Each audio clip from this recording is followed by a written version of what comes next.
Hello, America. Good to see you again. Welcome back to the Gulf War Advocate. I am Tim Hauser, and I think y'all pretty much know that by now. We got a good show for you today. We'll be talking about some pending legislation that's going to help out veterans exposed to toxins even more than the PACT Act helps them out. So that's some good news. And I got some important information that I need to get out to, especially Gulf War veterans that were exposed to sarin gas. Recently, studies have come out that it's been proven that we were exposed to sarin gas, and I am advocating for further benefits in Washington, D.C. for you folks exposed to sarin gas, so I need stories from you all. Any documentation, eyewitness accounts, stories. You can email me at the email that's in the ticker below. So we can go over your information. We can even bring you on the show, but we definitely need to get these stories to Washington, D.C. so we can help you further. And also, next week, I'm going to have a fireman from New York who advocated for 9/11 first responders, and he happened to have joined Burn Pits 360 and helped us veterans advocate and get past the PACT Act. So he'll be on next week. And today we have Amanda Barbosa. And Amanda holds a bachelor's degree in political science from the University of North Carolina. She is a former enlisted officer and a proud military spouse. And her husband, Rafael Barbosa, enlisted in the Marines in April of 1997, and he was an Apache helicopter pilot. And he was deployed to Kosovo in 1999, Afghanistan in 2003, Iraq in 2009, and Kuwait in 2011. Now, Amanda is also a member of Burn Pits 360, and she's on the Legislative Advisory Committee. And I want to welcome Amanda to the show. Hi, Tim. Thanks for having me. Hi, Amanda. Me. Thank you for joining us. It's good to see you again. Yes, good to see you. Last time I saw you, you had slept on the Capitol steps for what was it? 3 days straight? Yeah, I was tired, so I've taken a nap and had a shower. So that's yes. So. Now the reason we have Amanda on here is this is a subject that is very dear to me because I've. As far as health issues go, this is a very, very important issue. But before we get into that, can you explain a little bit more about what your husband did in the military? Sure. Yeah. So like you mentioned, my husband started in 1997 in the Marine Corps. He was a machine gunner in the Marines and also worked at 8th and I as a presidential security. Then he deployed with the 26th MEU on a Mediterranean float to, which included a stop in Kosovo and various other places in the Mediterranean. And then he switched, after the Marines, he switched to the Army, where he was enlisted at first as an aviation operations specialist. And then he went to where he deployed to Afghanistan in 2003 to 2004. Then he came back from Afghanistan and went to flight school with the first of the 130th ARB out of North Carolina and became an Apache pilot. He deployed with them to Iraq in 2009 to 2010. Then he came back from Iraq and switched to the Minnesota Guard, where he reclassed into being a Black Hawk pilot. And he deployed to Kuwait with them 2011 to 2012. Then he went back on active duty and went to the Army's medical school in D.C. called USIS. So he went there and in his third year decided that he missed flying. So he actually, at that point, became a 67J, which is Air Medical Evacuation Officer on the active duty side. And so then he ended up in Korea. And that was after that, it was just kind of finishing out his career. And so that is kind of an interesting journey. He's been through it all. Yes. And from my experience, I can definitely state that with Kosovo, Afghanistan, Iraq, and Kuwait, he was definitely exposed to a lot of nasty stuff, especially from burn pits. So I know Kuwait had the largest burn pit in history at one point, and I believe it was still pretty big in 2011. And actually his early deployments, especially in Afghanistan, he was at a small fob that really, they only had the burn pit at that time because it was new. And so, I mean, he lived within feet of this burn pit. I think in total, his total deployment time living next to burn pits is over 4 years. And so just having that exposure is challenging. But before his diagnosis, we assumed he was healthy, and he was healthy. He was running marathons, and we didn't have any indication of what was to come. Right. And how long after he returned did you all start noticing symptoms? So in terms of the symptoms related to his ultimate diagnosis of colon cancer, those started becoming noticeable in 2017. He started seeking care at the military treatment facilities at the hospitals at Fort Benning, in particular in 2018 and 2019. He was seen more than 12 times for abdominal pain and various complaints related to unresolved pain that it kept for a while. It was diagnosed as ulcers, though there were no ulcers. So anyway, we dealt with that for a while, and then ultimately he was diagnosed with stage 4 colon cancer in 2021. It's been a long year. Yes. Just a year ago. And then that brings us to why you're on the show. Yes. You are trying to get some legislation passed called the Barbosa Act. Yes. Can you explain what this act is for? I would love to. So the Barbosa Act is named as such because I wasn't catchy enough. I wasn't creative enough to come up with a good acronym like so many of the excellent bills. So I tried to think of acronym names, but no luck. So I said, I'll name it after Rafael. But the purpose of the legislation is to provide, it targets a very narrow portion of the active duty population that has burn pit exposures, and they're still on active duty. So this targets Title 10 of the U.S. Code, which is dealing with active duty benefits. So while they're eventually going to come into the VA system and have PACT Act access and all of those types of things, the objective is to try and catch these cancers early. Colon cancer in particular is very slow growing and asymptomatic for a long period of time. And it makes the most sense to have aggressive screening with that now that the VA has recognized that there's a connection between colon cancer is one of the presumptive conditions for burn pits covered in the PACT Act. So the bill targets a specific portion of the U.S. code, and it would basically just allow, not mandate, but allow soldiers that have these, I always say soldiers, but just service members that have these exposures to be able to request a colonoscopy or other type of colon cancer screening if they feel like they're at an increased risk. They can talk to their provider about that. Right now, the providers can recognize that there's an increased risk, but until they're age 45, if you're not meeting the standards for increased risk according to TRICARE, then you won't be given a colonoscopy until you're 45 or symptomatic. The objective, of course, is to screen for these cancers when you're asymptomatic so you can catch it early, and the survival rate is much higher at early stage colon cancer than at stage 4. Yeah, I've had many colonoscopies since I've been out. And I'm glad I've gotten them. So they pulled out a lot of nasty stuff. And I always say that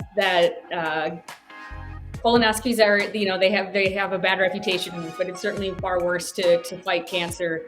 It's much easier to get a colonoscopy. And in that regard too, there's other testing, not as specific and sensitive as a colonoscopy, but there are other tests that are available for early screening, such as you've probably seen the Cologuard commercials, or Pico cold blood tests, or various other options. So, but in the end, it's important to remember that one colonoscopy can save your life, and it's worth getting, despite the the prep or whatever the concerns are that people have about them, the benefit outweighs that. Now, did you ever have the opportunity to talk with Wesley Black, who used to be on Burn Pitch 360 before he passed away? Oh, no, unfortunately, I didn't talk to him before he passed away. I am aware of his story, and I think, it has his story and Rafael's story have so many similarities in that, Wesley was treated in the VA system, so that's a difference. But both were presumed too young to have colon cancer. He wasn't on the differential that was considered for that patient group. A young, healthy male. My husband was 38 at the time that he first started having symptoms. Colon cancer is not something that would be on the standard referral differential list for the physicians to consider. So. Right. I think that his story echoed that in much the same way. He had to wait a long time and fight for a long time to get the screening that he needed. By the time he was diagnosed, it was advanced stage. And colon cancer in particular is very slow growing and easy to treat when diagnosed early. So there's no reason that we should have soldiers who are young dying of these colon cancers that could be diagnosed at such an earlier state.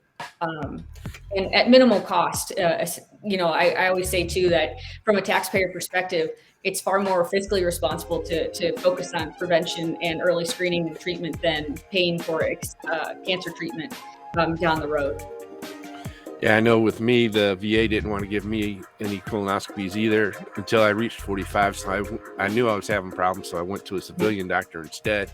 But then once they saw that I was having problems, then the VA said, okay, yeah, we'll keep up with this. So exactly. But yeah, it's definitely something that people need to stay on top of, be proactive. Yes. Because if you're not proactive in your own health, then you're going to catch stuff way too late. And unfortunately, there are barriers for military personnel that keeps us from being proactive. And this bill is going to help reduce those barriers. Right. And this bill simply provides the tools that a provider would need if a soldier or service member comes in and expresses their concern and has these histories of toxic exposures. It would give the provider the tool that they need to be able to order that colonoscopy or order that additional testing when the patient's still asymptomatic. TRICARE right now, the issue is never of whether TRICARE would pay for a colonoscopy or not once you become symptomatic. The goal is to try and catch these cancers in early stage before you're symptomatic, because that's when they're most easily treated. So it's a bit of a catch-22. Of course, TRICARE will treat and pay for diagnostic tests as they are needed, but early screening at this point is still, according to the U.S. Preventive Services Task Force guidelines, begins at age 45 for an average risk population. So the Barbosa Act aims to recognize that our soldiers and service members who have been exposed to toxins are not of average risk. They have an increased risk for colon cancer. Now, do you know the percentage of toxic exposed vets that have colon cancer? I don't have the specifics on the within the DoD active duty. I do know that on a report just came out just the other day from last year, looking at last year, and there was over 7,000 service members with active malignancies receiving treatment. And colon cancer was among the top 4 that had the most hospitalizations and intensive care. So there's a bit of a catch-22 or a chicken before the egg situation, because early screening is not taking place right now. Most soldiers won't be diagnosed with colon cancer while they're in service. Typical age of presentation, even with a latency period for burn pit exposures, will be possibly 10, 12, 15 years after exposure. So a lot of them won't be in the active duty system at that time. The goal of the Barbosa Act is to start catching some of those. While the extent of the population and the size is unknown at this time, it will likely be a relatively small subset within the active duty population, but it's critical that we treat that subset with the expanded screening, because it's lives that will be saved. True. So true. Now, just want to remind our viewers here that the chat is open. So if you have any questions or any comments, feel free to put it in the chat and we'll get you on air here. And we'll go on to the next set of questions here for you. Now, as you were finding out that your husband was ill, when did the light bulb turn on saying that the Barbosa Act was needed?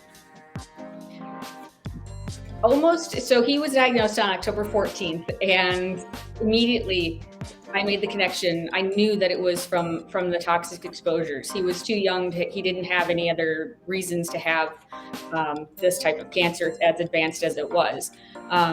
Our physicians at the Mayo Clinic, have told us on numerous occasions that the cancer was growing for many years.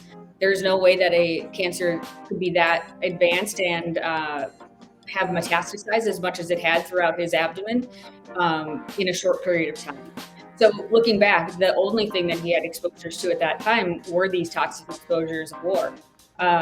So I knew right away that that's what it was, and I felt this call that I needed to be able to make sure that other soldiers, other families didn't have to face this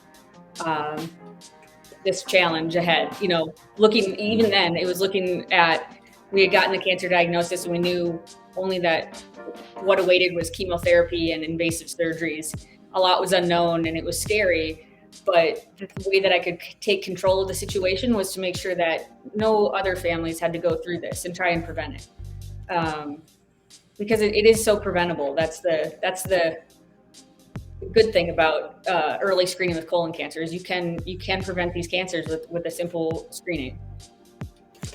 Now, from my research the last couple of days, this isn't affecting just male either, because normally colon cancer affects a large population of the male population. Now, yeah, I'm also finding out this is also affecting the female population as well. Correct. Yes, it's actually about even in the type of exposures, or in the people that are getting the colon cancers. It's about even right now. And there's actually been, unrelated to burn pits, there's been an increase in early stage or early diagnosis of colon cancers in young people below age 45, that the oncologists and the researchers are trying to kind of get to the bottom of what's causing that potential shift. So there has been a upward swing in diagnoses of colon cancer in people under age 40. But especially so we're seeing it with the toxic exposed veterans of these wars. And it's very analogous to what we're seeing with the with the 9/11 first responders, that there was an increase in colon cancers and bladder cancers and those types of cancers after the first responders. All right. And now this is, like I said, this is definitely an issue that I'm behind 100%, just because of what I've had to go through. So I'm begging all you active duty members who have been exposed to toxins over in Kuwait, Afghanistan, Iraq, proactively pursue colonoscopies when you get back. Mm-hmm. If your base physicians are giving you pushback even harder. This is your health, not theirs. Your health belongs to you, not them. And exactly. And in order to stay healthy, you got to be proactive. Now, time to have a little fun here, and we're going to reminisce a bit. Uh-oh. Yes. We're going to talk about advocating for the PACT Act. Oh, good.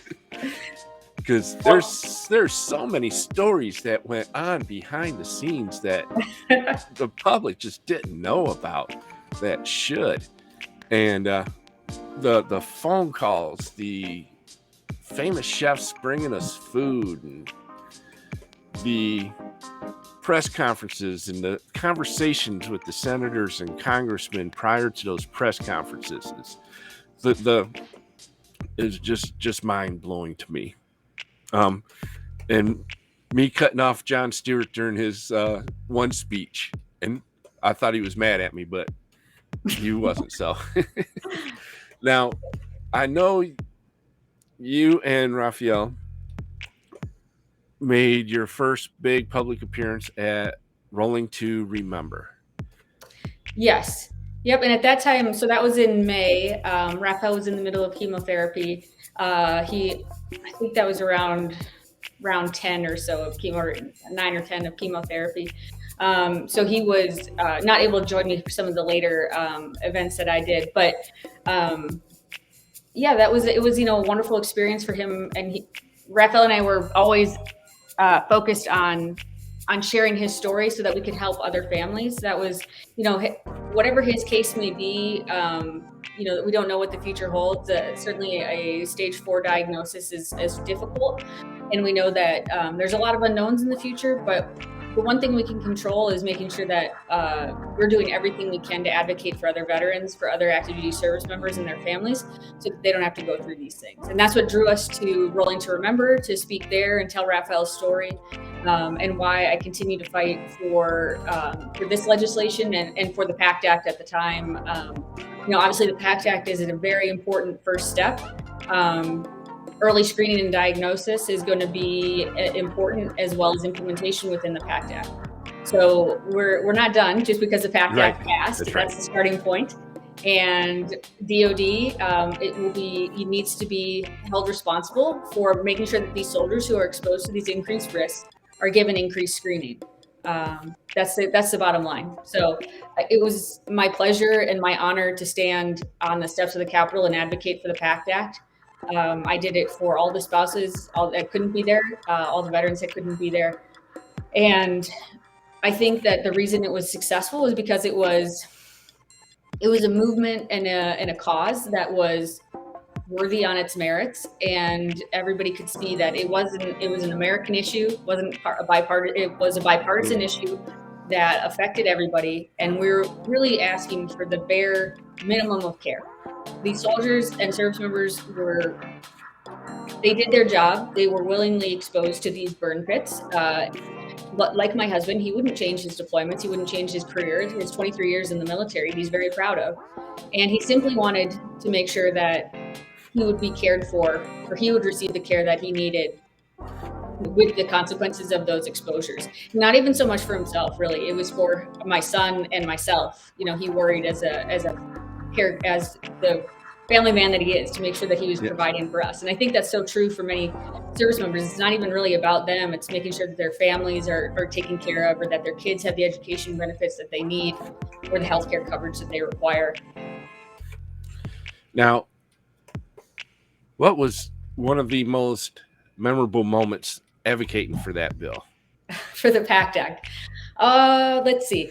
I think I was about hour 55 or so, and I was still out there and standing on the steps. And it was just the most memorable thing for me was just seeing the crowd continue to grow, to see the number of people that were there, some were veterans, but some were not. They were just, American citizens, or just people that were concerned and cared about the issue. To see them come to the steps of the Capitol in the blazing heat or the pouring rain was truly amazing. And to see a movement that I think you had Tim Jensen on the podcast the other day. Yes. So we came up with this silly idea of standing out on the steps. We were like, well, we'll just go stand there until they sign it. We came up with that just sort of spontaneously, with the two of us just eating lunch, feeling a bit defeated after that press conference. And yes, I was at lunch with you all when you discussed that. Yes. So that was the most powerful moment, was just to see the movement that it became, that we were seeing people who had no connection with the military that were coming out, just that the word was getting around and that people cared. And I know there was an exchange student from Brazil on his layover going to Germany to go to school, who came down and joined us. It was beautiful. I mean, people from all over the world. So it was amazing. And to be a part of that, and just to have a small part of it meant a lot. There's very few times when you feel like you can look back and see and know that you made a difference. Know that the actions that you took, the things that you did, meant something. They move the ball forward. Oftentimes, you work in sort of a nebulous of you hope you're doing a good thing, you're doing what you can. But in this case, we knew between day 1 and day 5 when the Senate actually voted that we moved the ball forward and that we were the ones that were able to get this bill finished because we were able to generate this national momentum. Not just the people on the steps, but just getting the nation behind the movement. Now, unfortunately, due to my health, my wife would not let me sleep on the steps with you all. So, well, interestingly, they didn't let us sleep on the steps except for like one night because they said if we laid down, then we couldn't lay down. So, but then apparently it was like after the first 3 days or something, then I guess they got to sleep, and I was like, oh man, that would have been nice. Back 3 days ago, but no, for the most part, we just stayed awake and yeah, it was great. I felt so inspired by the people that were there and to have the honor of representing all these veterans that so desperately need this care. And even in our case, the VA, I had handled Rafael's claim with the VA and he had VA connection for his care, and we were blessed to receive care at the Mayo Clinic for his cancer. So it wasn't even about anything that would specifically benefit Rafael. It was about helping all these other soldiers knowing that there's another Rafael somewhere who might not have the resources or the ability to speak up, to fight, to make a change, and that's who we wanted to fight for. Now we got a couple more questions here for you, so I'm going to go ahead and show them. All right. Let's see. How long have Rafael and I been fighting? Okay, well, his cancer diagnosis began on October 14th, 2021. He was emergent. We were actually on a vacation. He became extremely ill, and we ended up in the emergency room in Miami. And he had a major surgery at that point and spent a couple weeks in the hospital. And that was when he was diagnosed with the cancer. And that's really when my drive related to specifically colonoscopies began. I can't say that growing up or in my studies, I imagined that I would be an advocate for colonoscopies and telling everybody to go out and get colonoscopies. But this is what the Lord put in front of me. And for as much as the challenges that have come of this experience, my family has been grateful for all the good that's come of it, and for this opportunity. So I think our journey in this, because Rafael was on active duty as well prior to his diagnosis, really our veteran activities and all of that didn't begin until October 2021 when he was diagnosed. But it was as soon as from day 1 when he was diagnosed, we knew that we had to do better for other people still in the military and for other families that are fighting now. All right, now this is a continuation of that question you just had. Yeah.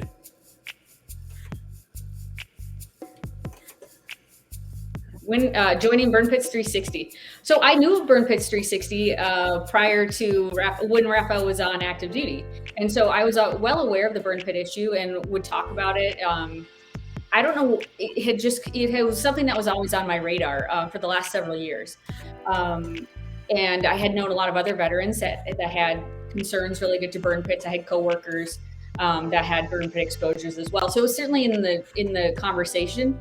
Formally joining Burn Pits 360, I reached out to Rosie after Rafael was diagnosed because I respected the platform that she had and the work that she does, and everybody at Burn Pits 360 does to raise awareness of this issue. Now, when on Tuesday morning, and there's media all over the place, I was interviewed by a TV station in Turkey. What was the strangest interview that you had? Well, actually, I ended up leaving. So I was out there up until Monday, the last day, because it was my son's birthday, and I promised him that I would be home. So I flew home, and I actually had flown home and then flew back again. I was trying to balance being in DC. I still wanted to be there as much as I could be, and my son, it was his birthday, so it was just a blessing to be home with him. And especially given the year that he had with his watching his dad battle cancer. I think there was no place I would rather be. But I was so proud to see that everybody was there, and that there was all this recognition, and just to be part of that, even though it was from afar. It wasn't about me. It was about the movement and about making sure that all these veterans, all these families were going to have the care and the benefits that they so desperately need. It was the greatest gift. Now, I remember that lunch meeting. It was Tim Jensen, Rosie, Kevin Hensley, who just asked you those questions, myself, and Tim Jensen, and two other women who I cannot remember. Oh yeah. Yeah, there was. It was just like after the press conference, we had wandered over to the train station, exhausted and tired, and the discussion had been about trying to come up with a plan for the following week. And Tim and I were discussing that we just needed to stay. That the momentum was there. We just had this press conference. We'd had there's all these eyes on the events that were happening, and it made more sense for us to stay there. And so initially we had just planned it to be for that night. We were going to be there from I think 8 p.m. until like 6 a.m. as a regular fire guard or fire watch, and then we ended up extending it. So it was truly, it just kind of came from our great minds. now, while you were still getting your food, because need to let everybody know, this was a food court at the train station in downtown DC. Yes. Where all great ideas come from. I think that really, I always say that this was not in the How a Bill Becomes a Law, Schoolhouse Rock, but somewhere in there, it involves being really tired and eating at Chick-fil-A and staying up for 5 days and getting it done. They just left that part out of the song, but it's an important part of it. Yep. Now, the reason Kevin and I were first there, because you guys kind of followed this, because we told you there was a food court there and it'd be air conditioning, get out of the heat. Yes. And Kevin and I were getting ready to head back to Ohio. Well, Kevin to Michigan. He was driving with me. And so due to logistics, and as we're sitting there eating, you weren't at the table yet, and I don't think Rosie was either. Tim Jensen and I we had been talking for about a month about trying to get a nationwide rally going all at the same time. And that's how the discussion first started. I told him, we got to do something. We got to get the entire country behind us. We need to do rallies. So right there and then, I knew as soon as I got back to Ohio that I was going to be throwing a rally here. Mm-hmm. That was kind of already in the works. And it actually got put together at like midnight Saturday night, and the rally was noon Sunday. And then I drove back to Washington, D.C. Monday. So he was all for that. And then when you and Rosie sat down, and the conversation returned to when we were in Senator Gillibrand's office talking about sleeping on the steps. We're trying to get justification or a legal interpretation as if that could happen. Yes. And during that discussion, that's when the Capitol Police came in and said, okay, him, and him out of the building. Yes, I do remember it was a bit contentious. It was a little bit heated. We went into the Senate and walked around, or to the Senate offices after that press conference. And yeah, I mean, it was a difficult day because it was so unexpected, given the intricacies of how the bill had gone through the Senate and the House and the various changes in the blue slip issue. It was a very complicated procedural issue. And I think that, so many people thought that we were at the finish line multiple times in the past before, that we were there. It was supposed to be a celebratory event, and that it was a done deal. So to have the rug kind of pulled out from under us was unexpected. And in DC, where things are, you so often know kind of like the moves that are going to be made. I think it took a lot of people by surprise, and that was the challenge. But we were able to pivot from that disappointment and realize that we can't give up. We can't just let this happen. That there's 3.5 million veterans and their families that are counting on this coverage. not just because of the 26 presumptions that were added in the PACT Act, but also the framework that it creates for creating additional presumptions in the future, and evaluating exposures going forward. So I mean, it's a generational bill that will benefit soldiers that aren't even in the military yet. Right. It sure will. Now, when it was you, Jon Stewart, I, and a few other people, we walked down to Senator Portman's office, and we caught his receptionist off guard. That poor young man, he looked like he was about 18 years old, and we scared the holy living shit out of that kid. So it was a rough day. So young man, if you're listening, we apologize to you. It was not your fault, and we were just extremely upset, and unfortunately we kind of took it out on you. But I think at the same time, Rosie, Tim Jensen, and a bunch of other people went down to Senator Cruz's office. And the same thing kind of happened down there with them.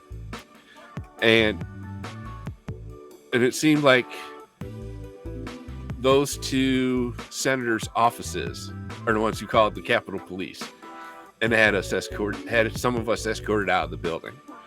And which actually for Jon Stewart helped him out, because he forgot he was getting ready to film a segment for The Problem with Jon Stewart down in the courtyard. So he was able to make that on time. But good. Well, yeah, no, I think that it was heated in many ways. People, when you have a group of sick veterans that have advocated for so long and have fought for so long to again be sort of surprised by this outcome, there was a bit of just shock that kind of went along with that. But I do think that we always maintained respect and made sure that we were just doing what was our bare minimum rights as Americans, to be there to speak to our representatives and to demand change. And so, in terms of I didn't get too involved in the whole issue of who called Capitol Police or who didn't. My concern throughout the whole process is just making sure that we need to get as many eyes on this problem as we can. We need to get people aware of the issue, both on the Senate side, making sure that senators were aware of the issue, that they were, aware that this was going to create some problems, that people were going to be upset about it. So I think our biggest issue and our biggest focus was continuing to just share the message that veterans deserve the PACT Act. They needed the PACT Act, and that it was nothing but the bare minimum to pass it. And so it was just staying focused on that. And we were grateful for the work of Jon Stewart every time that he is able to come and be there. I think it adds that extra bit of celebrity that helps draw more people to the matter. It is a bit of a sad statement that sick veterans alone aren't enough to get people to pay attention. We wish that in this country it would be. But I remain so grateful to Jon Stewart and John Thiel and all the news agencies and everybody that was able to help spread the message about this issue. Yes, and I could not believe all the media attention this was getting overseas. We were the number one running story for the entire week in England. Wow. And in Australia. Yeah, and I mean, I think it speaks to the global war on terror. We had many allies and partners that fought alongside. There's other people in other countries that have these exposures as well. This isn't just a U.S. service member issue. Anybody that fought in those wars, or contractors that served, or people that lived in those areas, or have these increased risks. And it's important that we as a nation and as a group acknowledge that we need to take care of our soldiers and to make sure that they're given the early screening, the prevention, and then the care subsequently that they need. And that's an issue that everybody can relate to, whether you are a veteran yourself, or you know a veteran, or you're from another country and you just appreciate the work that the Americans have done abroad. All right, we got another question here for you. All right. So advice to give spouses and veterans moving forward. So I think the biggest thing that you can do is educate yourself on the process, on don't be intimidated by the paperwork or the intricacies of VA filings. Um, it's knowable, it's doable, and I filed all of Rafael's claims. I like to say I'm his personal secretary, Yeah. and I think just taking time to learn the system is so helpful for being successful in your claims. And that's the biggest thing. Don't stop fighting. Don't settle for less. Don't settle for them telling you that you don't deserve these benefits, or your husband or wife um, doesn't deserve something that they fought for. I think that this is like I've said so many times, this is just the bare minimum that we're asking for. And I found that the VA has been receptive to our persistent claims, and we've had nothing but good success with the VA. And I know that it can be so individual. Like each case can feel like it can vary from each person. So if you do need legal representation, or you feel like you need additional help with that, that's always an option as well. But just don't give up. Make sure that you're filing. Make sure that you're getting the word out about the PACT Act, that people can file. As of right now, you can file PACT Act claims right now, and they'll begin January 1st is the earliest that they can begin awarding those, and that's what Secretary McDonough has committed to. And the VA itself has made numerous statements that they're committed to getting the word out and making sure as many people that are qualified for the PACT Act, that have issues that fall under its coverage, are aware of it and are able to apply. All right. Now we got another question here. So, ways to implement the PACT Act. Right. So implementation is going to be key going forward. I think that Yes. passing the legislation is step one, obviously, but really that's just the beginning. It's going to come in the years going forward. How VA handles this, and they've been very proactive. There's been wonderful resources that the VA has already put out. They've been aggressive in reaching out to service members and veterans about the change in the coverages within the PACT Act. And the Secretary of the VA himself, Mr. McDonough, has been a vocal advocate for the PACT Act, and I think that the implementation will just depend on making sure that the VA is held accountable for the high standards that veterans demand. The claims, we don't want a backlog of claims, and the VA has discussed this issue. It was a concern that came up early on in discussions with the PACT Act regarding if it was somehow going to flood the VA with care that they wouldn't be able to provide, or too many claims, or too many service members. And the VA has assured the veteran organizations as well as the American public that they can handle this. They are ready for this, and that service members that have PACT Act claims should file their claims immediately, and they will be taken care of. Yes. Matter of fact, I already know prior to the bill passing and being signed that the VA here in Cleveland had already hired a lot of new claims adjusters. Yes. Matter of fact, some of them belong to the VFW post that I'm a member of here in Ohio. So I know they were already proactive in trying to get set up prior to this bill passing, because I think McDonough knew this bill was going to pass and it was going to be implemented as soon as possible.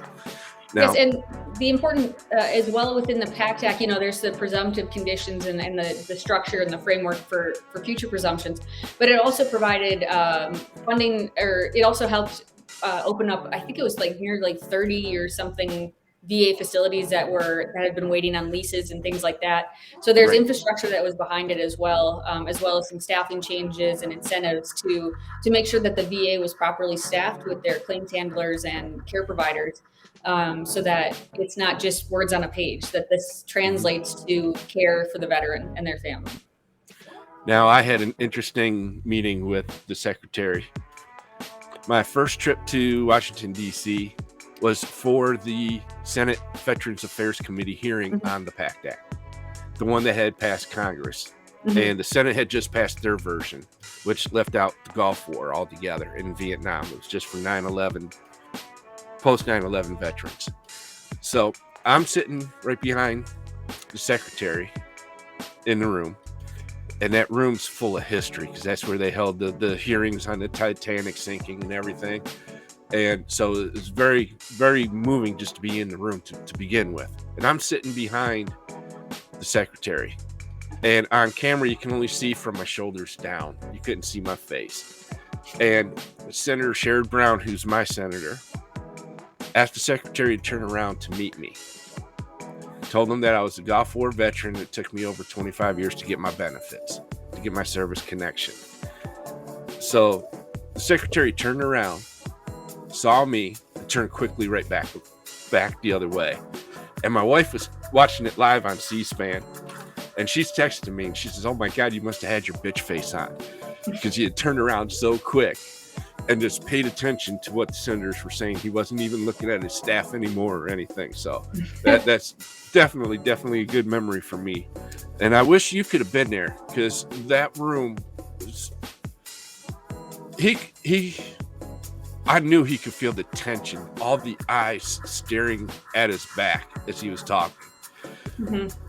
I think Secretary McDonough has been a powerful advocate for the PACT Act. He and the VA itself have been willing supporters, and working with the BSOs and Burnfits 360 and everybody else to encourage the passage of the PACT Act.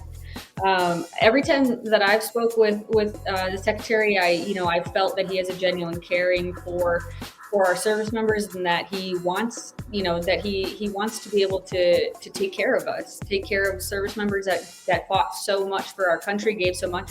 And I think we were talking back at the signing, and he had mentioned that one of the directives that President Biden had given him when he was appointed to the position was to fight like hell, for these veterans, to fight like hell for the families and the caregivers. And I feel confident that he has put everything he can to that. From my personal perspective, both with Rafael's cancer treatment and the care that we received at the VA, I, without hesitation, will say that the VA saved my life as a veteran that suffered from a military sexual trauma and suicide issues while I was right after I was discharged from the military. The VA saved my life, and I know that they can do amazing work for people. And so I think that it's just a matter of making sure people feel comfortable and confident in applying for those benefits. That's right. Now, when you went to DC for the first time, did you feel overwhelmed by the situation that you were participating in? It's funny. I didn't feel overwhelmed by it in the sense of I felt like it was my role as an American and as a constituent of all these my senators and congressmen, was to be there, and that they work for us. And so I felt like it was my place to be there. And in the same thing with moving forward the Barbosa Act, I thought, well, who else will come up with, whose job is it to implement these things, or to come up with this legislation, or to push forward with it? And ultimately, I can look around and say, oh, well, I think, the professionals should do it, or the full-time lobbyists should do it, or the other BSOs should do it. But ultimately, I should do it. I am capable of doing it, and it's my right, and it's my duty as an American citizen to hold my legislators accountable and to represent us. And so that's how the Barbosa Act really came about, was just in feeling this duty that it wasn't about somebody else doing it. It was about me doing it. It was about making sure that I answered the call, because it's so easy to say, well, somebody else will take care of that. Somebody else will advocate for that. We'll leave that to someone. But I can be that someone. And so that was the answer. That was the thing that encouraged me to move forward with it. And yeah, did I have any? Sometimes I think certainly it's, if you have a meeting with Senate staffers, or talking, through the process of making a bill into a law, it's a intimidating process, and it can feel scary at times, but I just have to tell myself I belong. And I think just like everybody else, you as an American have a right to fight for the things that you believe in, and Congress works for you. So that's what, we pay their salary. Yeah, I remember when I got the letter from the VA saying that I was finally service connected, and my wife and I and our son were crying and everything. We're all happy, and then my wife and I looked at each other and says, "Your fight's not over yet."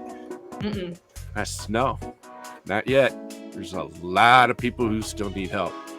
And then Kevin Hensley must be like my soul brother or something, because it wasn't too long after that when he called saying, "Hey, we want you to join Burn Pits 360." So, and then he's got some more questions here for you too. Here it comes. Okay. Let's see. Passing along lessons for advocacy. Okay, I think the heart of advocacy is to have passion for it, to have, to believe in the cause. I'm willing to take time away from my family, especially, Rafael was in the middle of chemotherapy treatments. It wasn't always the easiest time to get away. He was sick, and we don't know what the future holds.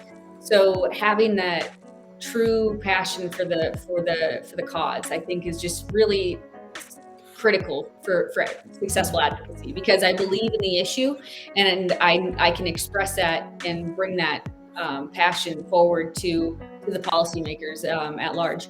And that's been my biggest, with the Barbosa Act, I feel so passionately about protecting the most vulnerable of active duty soldiers that are still on active duty, that have these burn pit exposures that could be saved.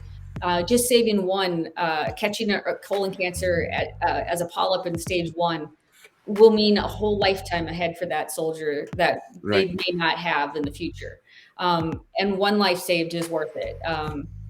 Even, it's difficult to know. The Barbosa Act we had hoped to include it as a amendment to the upcoming FY23 NDAA, and there's some intricacies involved with that, and then or introducing it as a standalone bill. But regardless, I think just talking about the bill and making sure that soldiers and other service members are aware of the issue, aware that they have these exposure risks, and that there's things that can be done. You can be proactive. That's the biggest thing. In any fight, you have to have heart in it. You have to believe in it. If you believe in the fight, I think that will make you a successful advocate. Yes. Also, I believe you got to have some patience, because it's extremely trying when advocating. It can be extremely frustrating, to where there were days where we all just broke down crying because of the stress and everything involved. So I also suggest having a good support system outside of the advocacy group. Yeah, I Like think your having family, support of your neighbors, your friends. You Yeah. need that support to help bring you down when it gets rough, or when it's going too good, to make sure you don't get too high. Because, like I'll admit, we all got too complicit knowing this bill was going to pass. Then it got voted down, and it just rocked our world when that happened. So immediately my wife's calling me when, "Hey, are you okay?"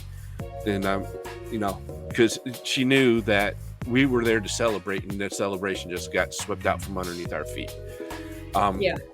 I think with everything, always having your battle buddy check in on somebody, and making sure that Yes. you're able to, that you're in a good space.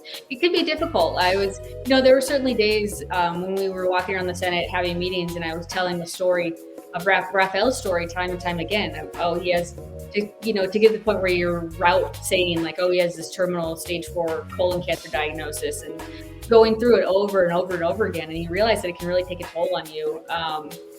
Because at the end of the day, it's not just a story. This is my life. This is my husband, the man that I love dearly, and to watch him be sick, and to watch our son have to worry about the future with his dad. That's a powerful story to tell, but it can be difficult. And I think that remembering that it's okay to, take a break if you need to, or reach out for help. That was sort of the biggest lesson I had in my experience with the VA, for my own personal care, was you can't be afraid to ask for help. And the VA is there for that. The VA is there to help. And especially in the most desperate of situations, um, veteran suicide is a major issue. And, I think that a big part to preventing those suicides is reaching out, is communicating, is making sure that the person and everybody around you feels supported.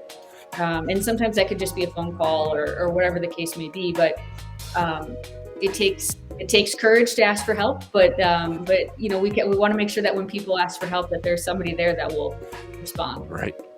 All right. We got another question here. Yeah.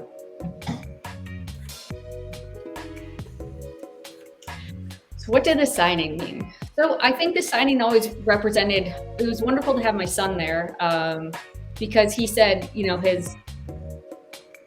it would mean that other kids wouldn't have to maybe have the struggle of not necessarily not having to go through cancer, but maybe worrying about the financial side of it. Or he knew that in our case, everything was handled quickly and well through the VA, but he had heard me advocate and heard me tell these other stories of so many of the people we know in Burn Pits 360 and around the country, people like Wesley Black and their stories, that it doesn't always go like that, and we can't take our good fortune and our blessings and think that that's good enough, because what's good enough is when everybody is receiving the care and the benefits that they deserve.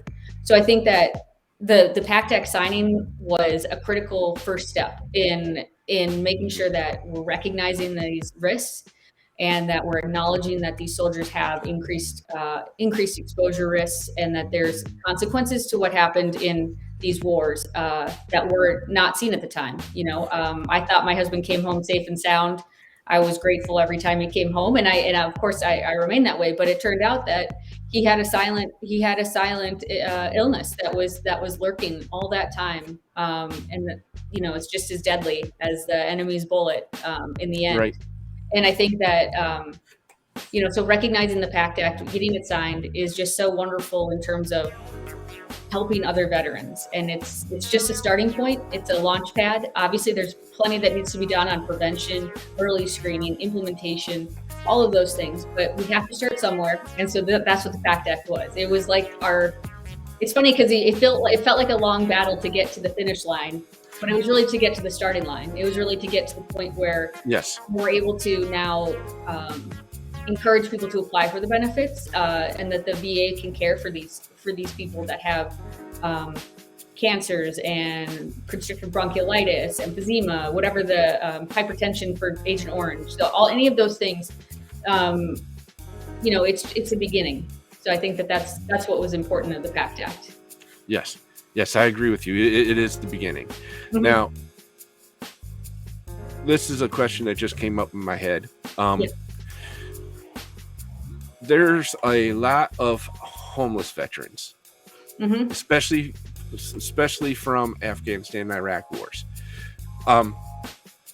How do you think we could implement this law, to help them? Because I know one of the requirements in order to receive compensation or benefits through the VA, you have to have a permanent address. Yeah. At least a P.O. box. They don't have addresses. They're going to need help getting access to their DD 214. Mm-hmm. How do you think we can go about helping them out?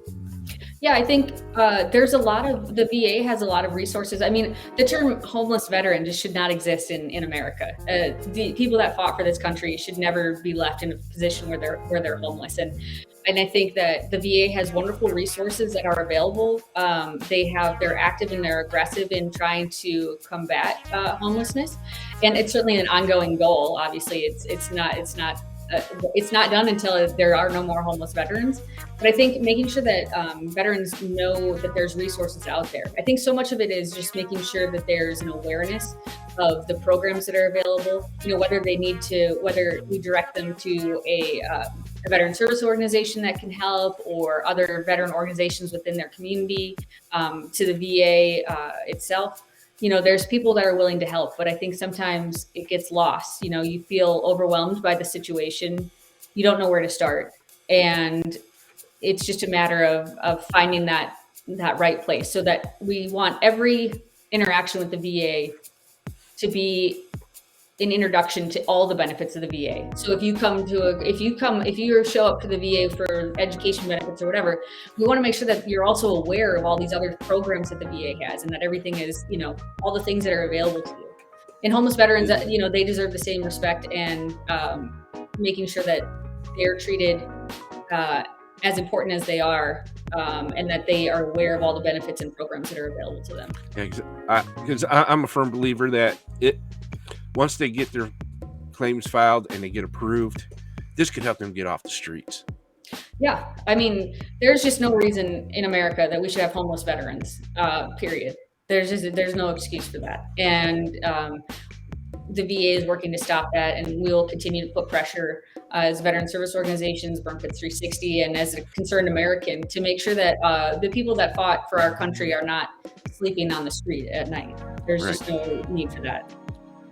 Now, my email is running on the ticker on the bottom. So if anybody out there that owns a business or knows of a corporation that would like to help the homeless veterans get their claims filed and help them get their due benefits, please email me, and we can let you know exactly what we need to help these veterans out.